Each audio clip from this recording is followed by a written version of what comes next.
Yay Networks.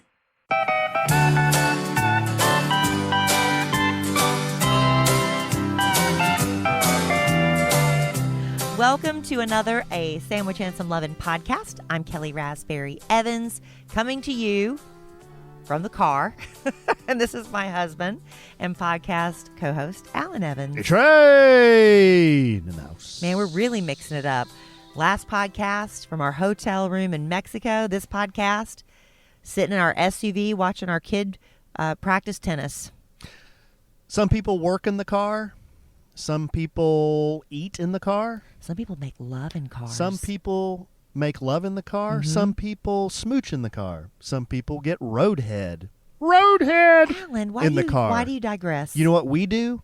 We do a podcast in the car. Why did you just go for it right there? Make love wasn't all encompassing. Make love and roadhead are two different things. Well, welcome to the podcast. If you're going to stick around after that, Let me paint a visual picture for you. Good listener, good strong listener. Kelly and I are backed into a space in a parking lot.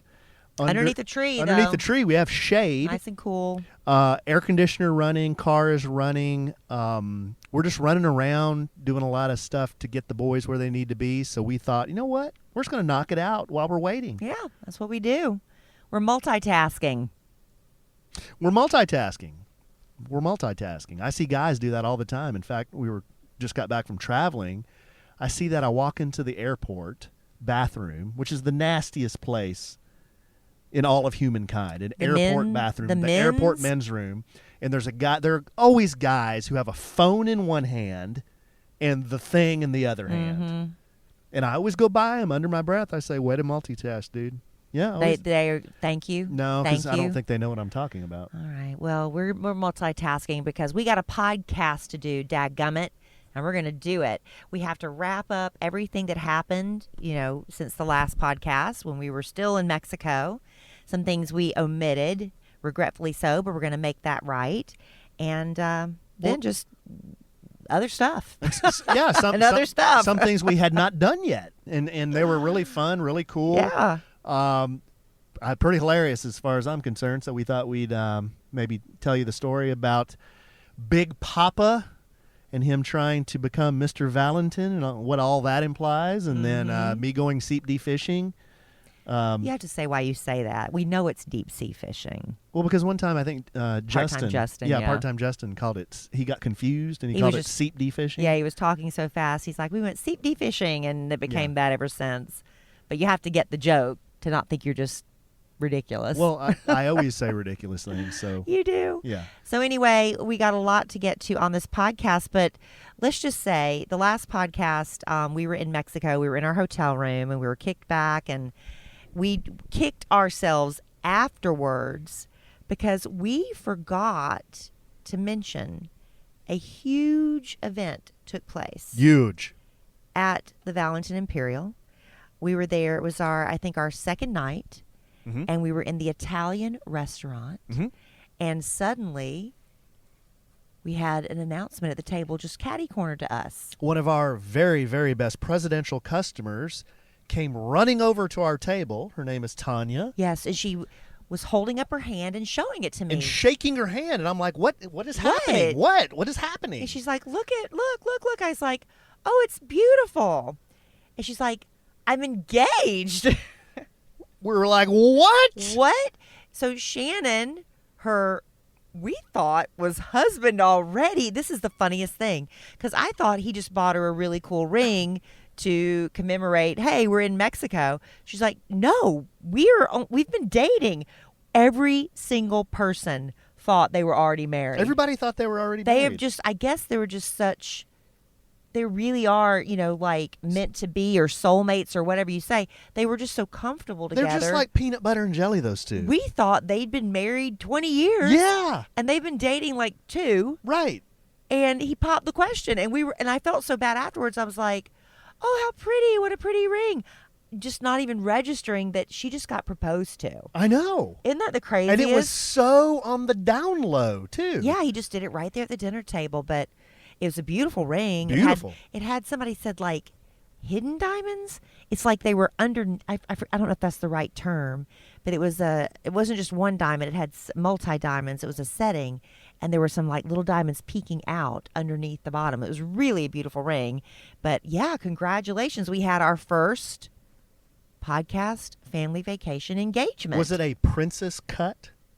I don't remember the shape, honey. I don't remember It the was. shape. I remember it had the hidden diamonds underneath. Tanya, don't kick me. I remember it being square. I think wasn't it squarish? Well, a square could be several things. That could be princess. It could be a cushion cut. It could be an Asher cut. Cushion Asher. Yeah, there's so many different cuts of diamonds. Huh. But Well, anyway, we were blown away. We were like, congratulations, yeah. Tanya and Shannon, and we cannot wait to see the wedding pictures and to hear all the details. And it's just, I hope you have a beautiful engagement, because that's the fun part.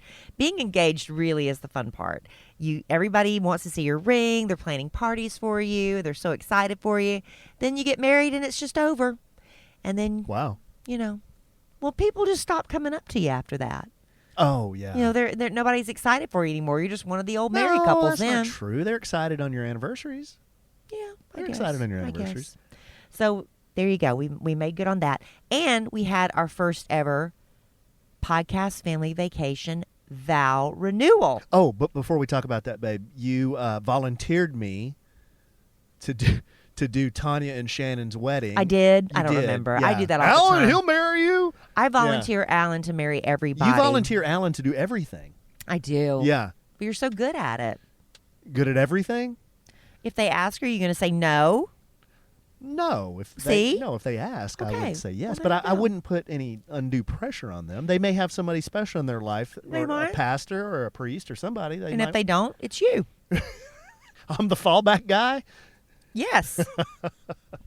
No, but we did have a vow renewal. So two more of our travelers and very best presidential customers, Kevin and Jen, they asked me months ago. They said, we're coming on the vacation. We want to renew our vows because this is our 15-year wedding anniversary. They said, would you do it?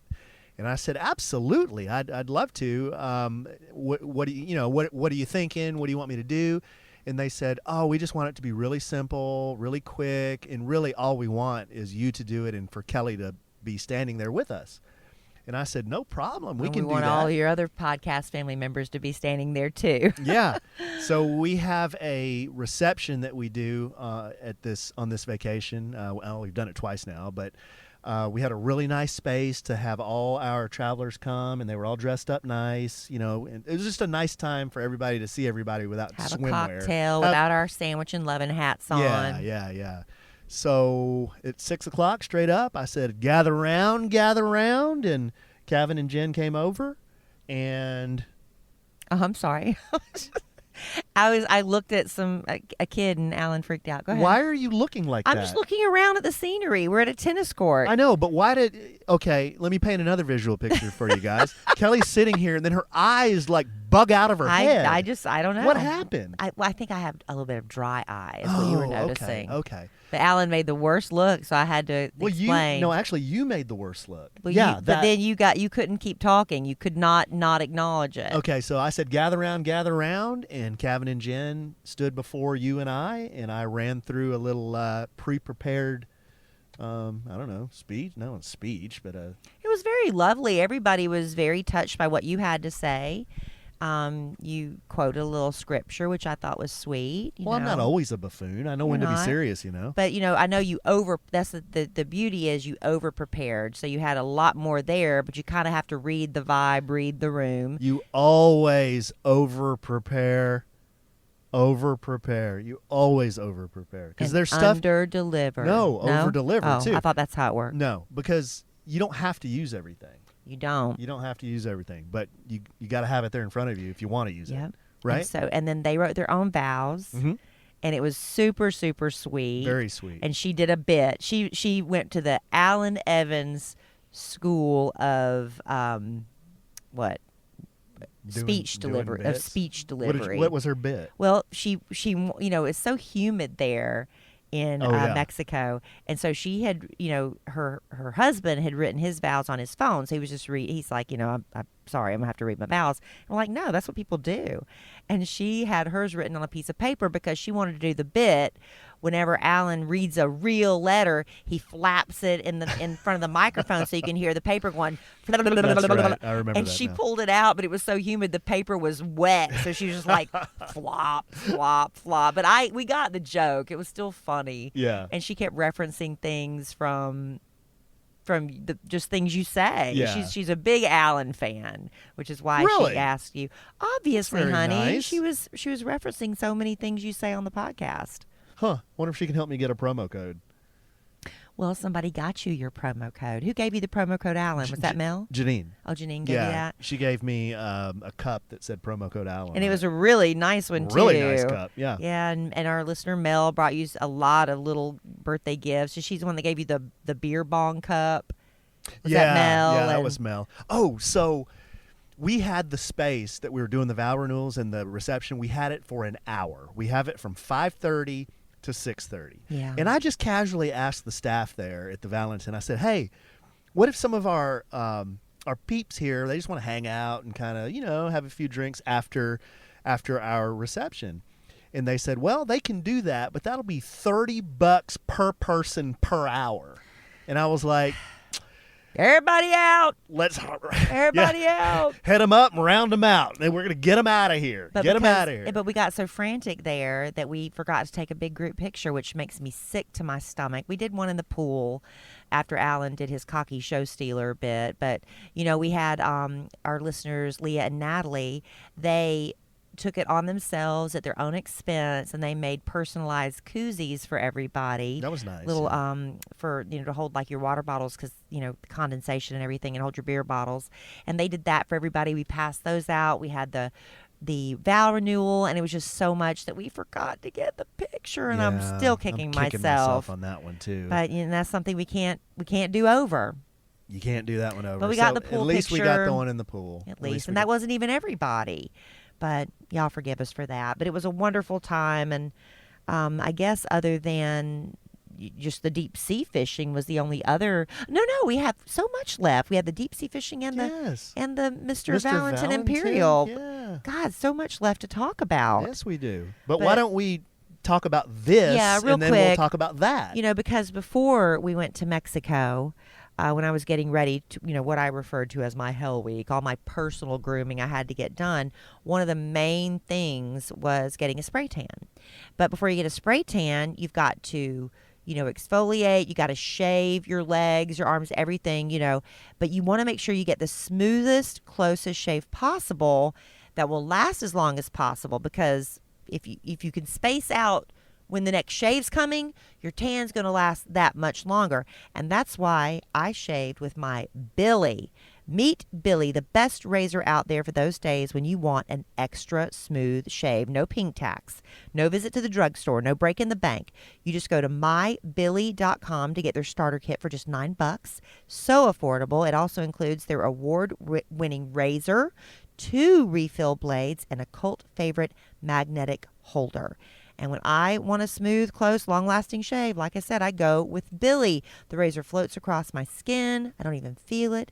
Go to mybilly.com to meet the razor that made everyone start talking about razors. They're an Allure Best of Beauty winner on Nylon's Beauty Hit list for a reason. And to express a little love for our show, go to mybilly.com/lovin'. It's a small way you can support us while getting the best razor you will ever own, and it's only $9 to get your starter kit, plus free shipping always. So go to mybilly.com/lovin'. That's spelled BILLIE.com/lovin'. Thank you, Billy. Love my Billy. Dude. Yeah, and my legs, I think I just shaved once the whole time in Mexico. And then we were there from Saturday to Saturday. That was a long time to go between shaves. I only shaved once there, too. Not my legs, but my... Yeah, you don't need to. You don't need to tell everything. What? You really don't. Oh. All right, so I spent a lot of time under the palapa on the beach reading. You did.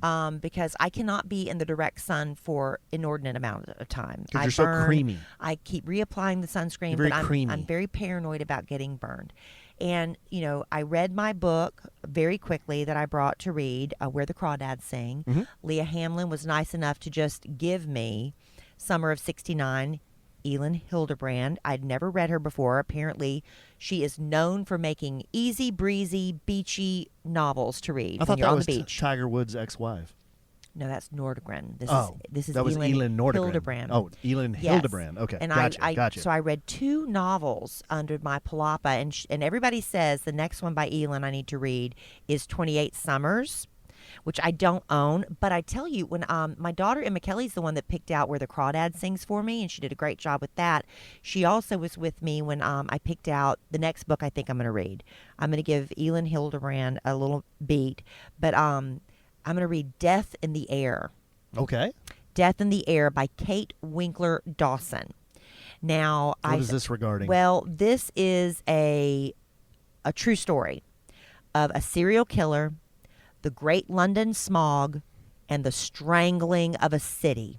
It's called Death in the Air, and it kind of gave me the same vibe. Remember, I read Devil in the White City. Yeah. It was about the architecture of the World's Fair in Chicago at the turn of the century, in like 1900, 1901 or whatever, and then that serial killer. So I was like, okay, that's going to be my next one. So if anybody's interested, because I know people like book recommendations, I cannot recommend this because I haven't read it yet. But Death in the Air by Kate Winkler Dawson is going to be my next read. And then I might get back to the easy, breezy, beachy read because I'm going back to the beach 1st of August. Yeah, that's right. I got to go to Florida, so I'll probably pack that with me for that. So anyway, the reason I brought that up, I'm sitting on the beach under the palapa, and I decide, I had to get ready to go to the reception. Mm-hmm.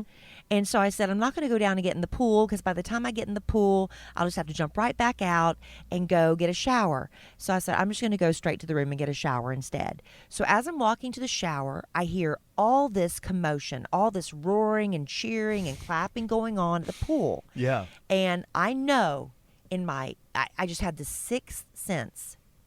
This is our group, and Bad Influence Jeff is doing something. And your sixth sense, your spidey senses were accurate. Was accurate. And so I went to the room and got ready. And then when Alan finally came to the room, last minute, burst through the door because he's been out in the pool all day, laughing hysterically and telling me what happened. I got madder and madder. I was in the worst mood. I was like, You were. I can't believe I missed it. I missed the best thing that probably is going to happen on this vacation because I had to come back to the room. I was so mad. I had to check myself. But I missed a really good time. Yeah, they do a lot of activities at the Valentin Imperial. There's a big deck area at this giant main pool. So they have a Michael Jackson impersonator we talked about. They do in the pool. They do water aerobics. They do synchronized swimming. All kinds of stuff to get people involved. Yeah, they have volleyball in the pool. Yeah, there's things like volleyball. that. Yeah, the mechanical bull. Mechanical bull we talked about. Well, there was kind of a buzz going around that, hey, guys, with our group, we need to get on over to where this little stage platform is because Jeff is about to be over there for something. And I was like, well, what is he doing? And some people knew, some people didn't know, but they said, I don't know, but I want to go see what's going on. So we all kind of, wade over there. It's about 100 yards over to where we needed to go. We get over there, and there was an MC. He's got a big microphone and a speaker and everything. And apparently they were doing a Mr. Valentin contest. Mm-hmm. So there were about 5 or 6 guys already up there. There's chairs and they're spaced out, and there are 6 men sitting in each one of these chairs, and one of them on the far right was Jeff. Bad Influence Jeff. And they all had nicknames. So the MC, the Valentin MC, was calling Jeff Big Papa. I wonder where he got that from. Well, Jeff calls himself Big Papa Pump. Big Papa Pump. Yeah, he calls it Big Papa Pump in the house. He does that bit. So he just shortened it to Big Papa. So they were calling him Big Papa. There was this other dude, big dude, and they were calling him El Chapo. Yeah. And then there was another little kid. He was about 18. They were calling him Bieber. Yeah. There were two or three other dudes. I can't remember their nicknames. But basically what they had to do is they had to do little skits. Mm-hmm. So they would play music, and the MC would point to each one like, El Chapo, it's your turn. And they would have to do a sexy dance. They would have to do they had to do push-ups, and who could do the most push-ups without failing. And it was just, I mean, this is one of those things you kind of had to be there. But I was so mad the whole time he was telling me. I was just like, I can't believe I missed it. I'm so mad. I was so upset. El Chapo was like humping one of the poles and humping the little the pole you hold as you walk into the water. Yeah. You know, that thing. He was falling down and writhing. He was trying to do the caterpillar On a pool Yes. surface? Oh, Yes. ouch. And then when it was Jeff's turn, Jeff, you know, he's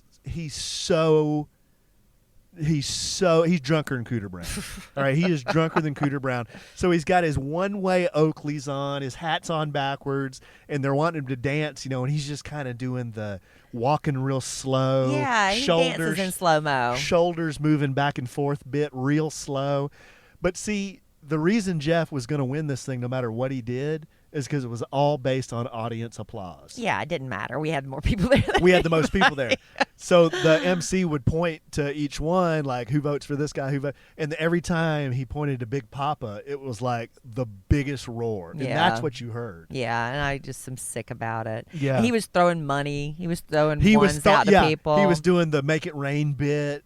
I mean, it may not sound that funny, but if you're there and you're drinking and you're watching Jeff up there in a swimsuit and they're calling him Big Papa. Well, now I know what everybody feels like when they couldn't go on the trip at all, because I know they feel like they missed out. And I know I missed out by missing that. But it was fun, and so congratulations to Mr. Valentin. So he was named Mr. Valentin. Yes, he was. They gave him this exclusive T-shirt that nobody else can get. It's the one that the staff wears. Well, then the other staff members can get it. it. Yeah, but you can't buy it, is what I'm saying. Well, next week, the next Mr. Valentin will win it. They do it every week. But that was good. And then the only other thing we really need to talk about, and then I promise we're going to stop beating y'all down with the Mexican trip, was your deep sea fishing. Yeah, so Jeff and I wanted to go deep sea fishing. So this is the first time I've ever been off the resort. So we asked the guys there at the Valentin, what do we do? And they hooked us up with a company that just does everything. You know, they pick you up at the resort. They take a shuttle over to the marina. You hook up with a captain, go out on a boat, and we went for 4 hours. It was me, Jeff, and our friend Laura. Laura, who was on the trip with us, wanted to go as well. So I didn't want to go. Kelly stayed back. Kelly stayed back and kept reading Summer of '69. But the captain asked us, he goes, what do you guys want to fish for? You want big fish or do you want fish you can eat? And we all looked at each other, we said, we want big fish. Right. So he said, all right, so we're going to go after sailfish, we're going to go after shark, and we're going to go after barracuda. So we took the boat.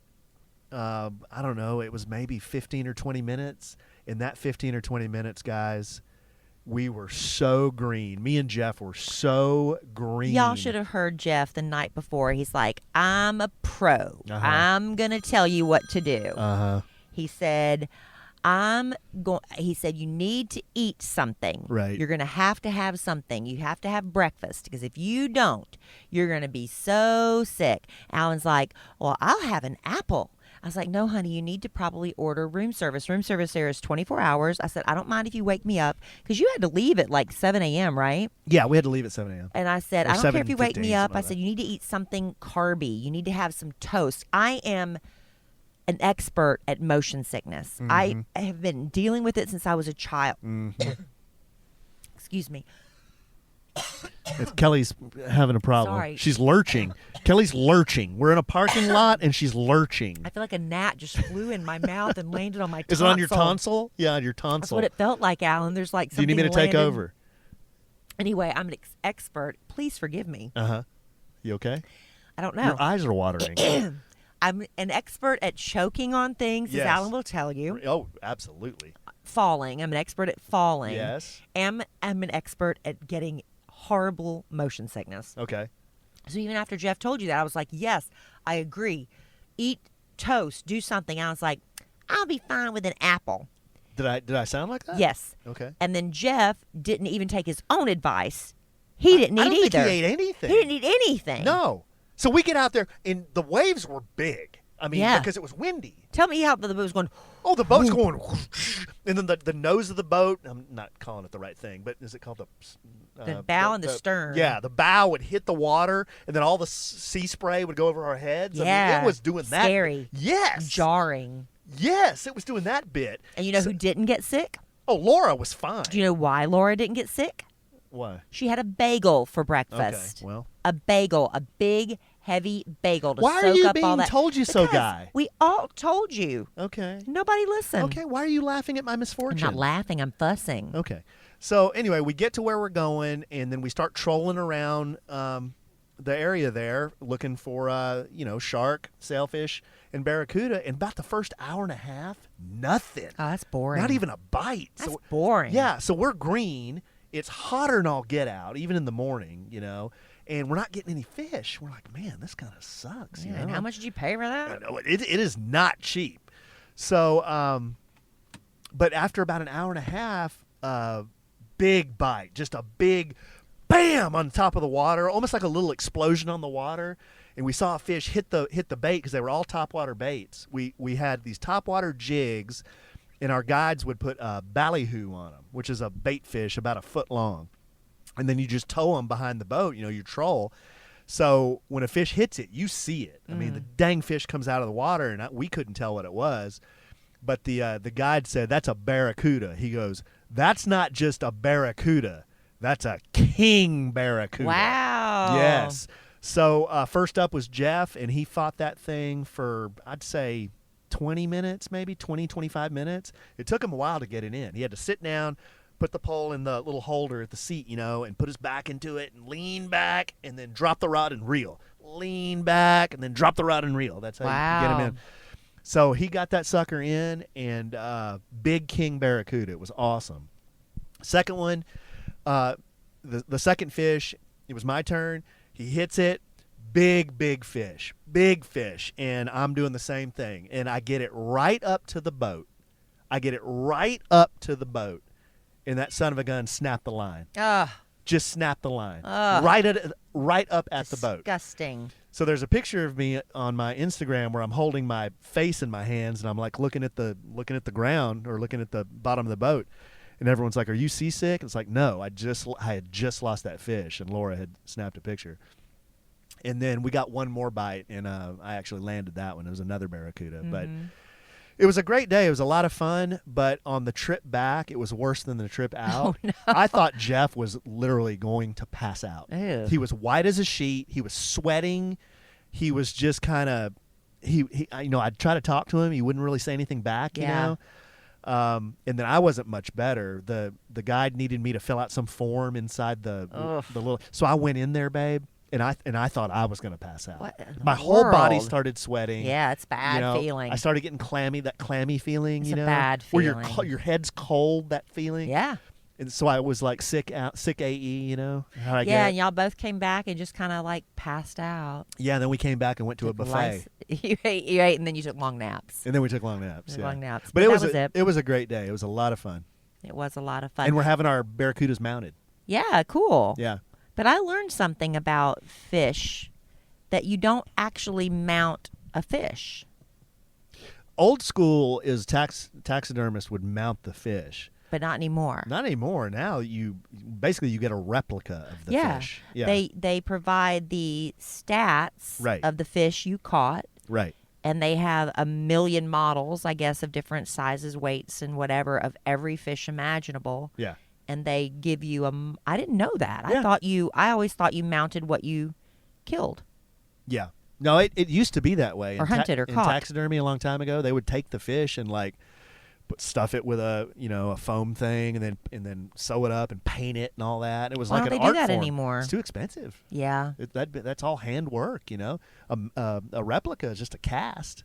They can mass produce those. That's cheap. I bet there's still somebody in this world that'll do the real thing, but they're going to charge you so much money. Well, to do like a deer, if you mounted a deer head or something like that, they still do that. Yeah. And when I got my pig, I mean they actually mounted it. Well, you just mounted the skull. Mounted You the didn't skull, do right. you didn't do the skin and hide and all that. So I told my boys to just call me King Barracuda now. Yeah. Well, this is funny. Cole, our Oh. 13-year-old, Allen, and he were texting back and forth. And tell him what happened. Well, Cole and I have this thing where he thinks it's funny if somebody calls me boss or somebody calls him. We were at Disney one time. Someone called him Scooter. And Champ or anything Champ, like and then that. called Dylan Jr. And we kind of have this inside joke that when someone calls us a name like that, we think it's funny. Well, I texted Cole. I said, "Yeah, somebody called me El Jefe," and Cole texted back. He said, "I thought that meant Jeff." Mr. Jeff. I thought that meant Mr. Jeff. El Jefe, Mr. Jeff. And I said, "No, that means the boss." Mr. Jeff, El Jefe. Oh, Very, God. very cute.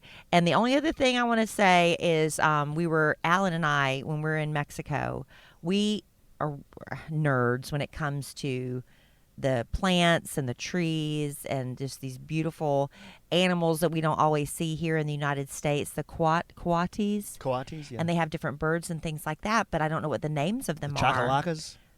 Chocolate, something like that. Yeah, remember the little chicken things? Something Those like that. chacalacas? It was something like that. And there was this one bush that I just thought was Bush. gorgeous. It looked like flames. The leaves were colored and they were twisted and they looked like fire. And I said, Alan, is there any way do you think that could work, in our backyard at home? And he didn't know the name of it. So I got out my phone and there's an app. I don't think I talked about this last podcast. I just wanted to It's make a sure great app. That's why I wanted to make sure I said it this. I don't get paid or anything. But many, many years ago, somebody told me about this app. And at the time, a few years ago, it was kind of hit or miss. But now, man, this thing knocks it out of the park. It's called Seek, S-E-E-K, Seek. And you just pull it up and you hit the camera. You have to give it access to your camera.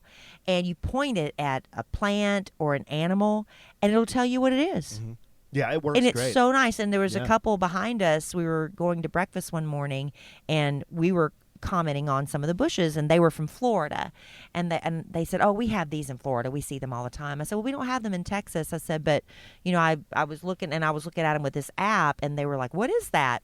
They found me on the beach the next day and told me thank you. Really? Yes, Oh, they you said. didn't tell me that. Yeah, they were. Well, I guess you were out deep sea fishing. They walked by and they were like, "Hey, that app was awesome," Yeah. and they just wanted to let me know. Oh, it's great. I've gone in our backyard Mm-hmm. and done it for all the succulents because I don't know what every succulent is. Yeah. You pointed at each succulent, it tells you what each one is. Yeah, it's really good. It's that good. Yeah, so try it if you want. I mean, it's come leaps and bounds. If you tried it before and said, "This app sucks," they have fixed it, and it is great. If you're Seek. a plant and animal nerd like I am, Yeah, especially when you it's go to really cool. They had different, even the squirrels there are different. They You have know what different else? tails and stuff. It's interesting. You know what else would be really cool to use it on is when we go walking, you know how many wildflowers there are over there at the Windhaven Park? To point it at each one of those. Yeah. So you know what I mean, I know what a bluebonnet is, but there's so many others that I have no idea what they Yeah, are. we should do that more often. Yeah. So anyway, there's your little tip. Little hashtag not an ad. We need to bring that back. We haven't done that in a while. Hashtag just the tip. I have to put, no. Hashtag not an ad. I prefer that. But we need to bring that back. I just have to put some thought into it. Okay. Yeah, there's a lot of bits that we could bring back. Kelly Clapp's back. Have you had one in a while? Oh, I get them all the time. I've just kind of given up now. Oh, honey. No, I'm kidding. No, I haven't had one in a while. All right, babe. Well, That does it for Mexico talk. the temperature meter on the automobile here is it's holding steady right in the middle. We're not overheating the car, but we do have to eat. Yeah, getting a little hungry. So maybe we should bring it home for Jerome. That's fine with me, babe. Okay. You got anything else? No. Okay. By the way, I'm not choking anymore. Thank you for your concern.